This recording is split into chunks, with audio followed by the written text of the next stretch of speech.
ও শ্যামা দাস, আয় তো দেখি, বসতো দেখি এখানে, সেই কথাটা বুঝিয়ে দেব 5 মিনিটে, দেখে নে। জ্বর হয়েছে? মিথ্যে কথা, ওসব তোদের চালাকি। এই যে বাবা চেঁচাচ্ছিলি, শুনতে পাইনি? কালাকি। মামার ব্যামো? বদ্যি ডাকবি? ডাকিস না হয় বিকেলে, না হয় আমি বাতলে দেব। বাঁচবে মামা কি খেলে। আজকে তোকে সেই কথাটা বোঝাবো। না বুঝবি তো মগজে তোর গজাল মেরে গোঁজাবো। কোন কথাটা তাও ভুলেছিস? ছেড়ে দিচ্ছিস হাওয়াতে?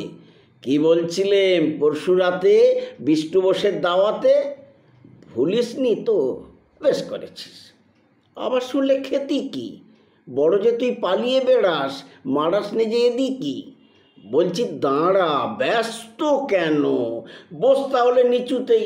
আজকালের এই ছোকরাগুলোর তর্স হয় না কিছুতেই। আবার দেখো, বসলি কেন? বইগুলো আর নামিয়ে। তুই থাকতে মুটের বোঝা বইতে যাব আমি। সাবধানে আন, ধরছি, দাঁড়া দাঁড়া।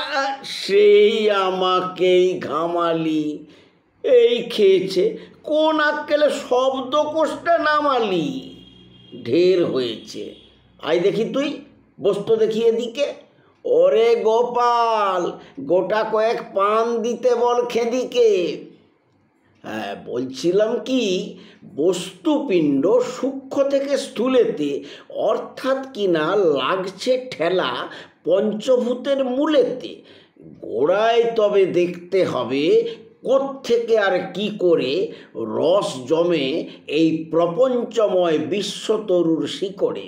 অর্থাৎ কি না, এই মনে কর রোদ পড়েছে ঘাসেতে, এই মনে কর চাঁদের আলো পড়ল তারই পাশেতে।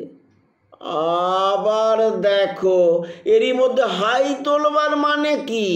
আকাশ পানে তাকাস খালি, যাচ্ছে কথা কানে কি? কি বললি তুই? এসব শুধু আবোল তাবোল বকুনি। বুঝতে হলে মগজ লাগে, বলেছিলাম তখুনি।